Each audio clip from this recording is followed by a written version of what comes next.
فوجی اسکول برج کورس، جماعت ہشتم، مضمون تاریخ و شہریت، سماجی علوم۔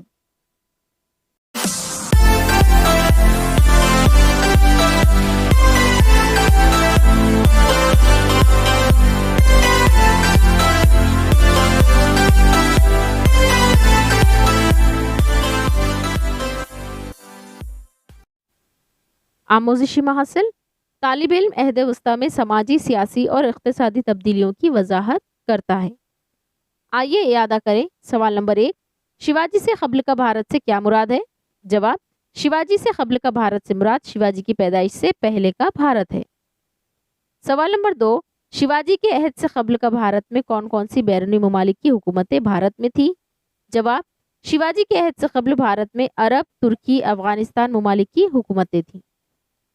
سوال نمبر 3، نیچے دیے ہوئے چوکون میں کچھ شاہی گھرانوں اور ان کی حکومتوں کے نام دیے گئے ہیں، ان کی جوڑیاں لگائیے۔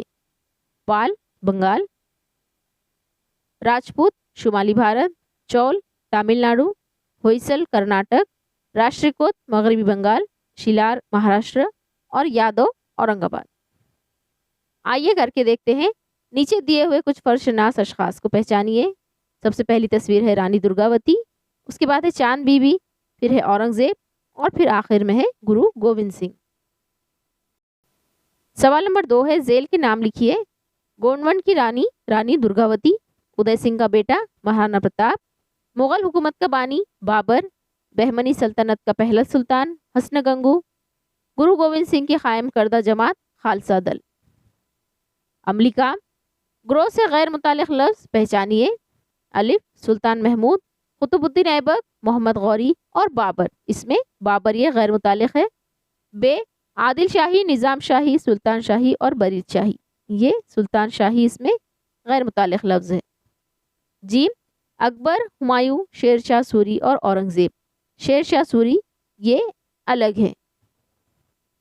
سوال نمبر 2، عہد وسطیٰ میں مغلوں کی آہوم اور سکھوں سے جو لڑائی ہوئی، اسے سبق میں پڑھ کر اپنے الفاظ میں بیان کیجیے۔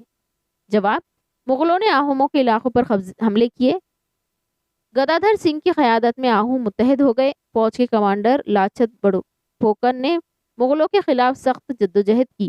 آہوموں نے مغل فوج کے خلاف گوریلا طریقہ جنگ استعمال کیا۔ اس جدوجہد کی وجہ سے مغلوں کے لیے آسام میں اپنے اقتدار کو مستحکم بنانا ممکن نہ ہو سکا۔ سوال نمبر 3 ہے، درج ذیل اقتباس پڑھ کر پوچھے گئے سوالوں کے جواب لکھیے۔ آئیے اقتباس دیکھتے ہیں۔ مہاراشٹر میں راشٹرکوٹ اور یادو جیسے مقامی خاندانوں کی حکومت تھی، لیکن شمال مغربی جانب سے آنے والے حملہ وروں نے مقامی حکومتوں کو شکست دے کر اپنا اقتدار قائم کر لیا۔ حکومت کی توسیع کے لیے عربوں نے بھارت کا رخ کیا۔ 8ویں صدی عیسوی میں عرب سپہ سالار محمد بن قاسم نے سندھ پر حملہ کیا۔ وہاں راجہ دوہرا کو شکست دے کر انہوں نے سندھ کو فتح کر لیا۔ اس حملے کی بنا پر پہلی مرتبہ عربوں کا بھارت سے سیاسی واسطہ پڑا۔ اس کے بعد کے زمانے میں وسط ایشیا سے ترک، افغان، مغل بھارت آئے اور انہوں نے بھارت میں اپنا سیاسی اقتدار قائم کیا۔ 11ویں صدی عیسوی میں بھارت پر ترکوں نے حملے کیے۔ وہ اپنے اقتدار کی توسیع کرتے ہوئے بھارت کی شمال مغربی سرحد تک پہنچ گئے۔ غزنی کے سلطان محمود نے بھارت پر کئی حملے کیے۔ ان حملوں میں انہیں متھرا، ورنداون، قنوج اور سومنات کے مناظر سے بڑی دولت ہاتھ آئی، جسے وہ اپنے ساتھ لے گئے۔ بختیار خلجی نے دنیا بھر میں مشہور نالندہ یونیورسٹی کا ضخیم کتب خانہ جلا کر راکھ کر دیا۔ پہلا سوال ہے، مہاراشٹر میں کون سے مقامی خاندانوں کی حکومت تھی؟ جواب، مہاراشٹر میں راشٹرکوٹ اور یادو جیسے مقامی خاندانوں کی حکومت تھی۔ سوال نمبر 2، سندھ علاقے پر کس نے حملہ کیا؟ جواب، عرب سپہ سالار محمد بن قاسم نے سندھ پر حملہ کیا۔ سوال نمبر 3، بھارت پر ترکوں کا حملہ کس صدی میں ہوا؟ جواب، بھارت پر ترکوں کا حملہ 11ویں صدی عیسوی میں ہوا۔ مذکورہ بالا عملی سرگرمی کرنے کے بعد آپ سبق تاریخ کے ماخذ کے حوالے سے تاریخ کے عہد کو کیسے واضح کر سکتے ہیں، اسے مختصر لکھیے۔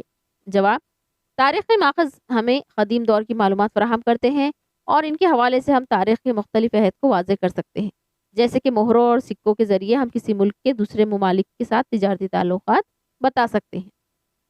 آپ کو کیا سمجھا؟ ان سوالوں کے جواب تلاش کیجیے۔ پہلا سوال ہے، عہد وسطیٰ کے زمانے میں سیاسی تبدیلیاں کس طرح ہوتی گئی، اس کی وضاحت کیجیے۔ جواب، 8ویں صدی میں پال بنگال کا مشہور حکمراں خاندان تھا۔ درمیانی زمانے میں مشرق وسطیٰ میں عربوں کی حکومت قائم ہوئی۔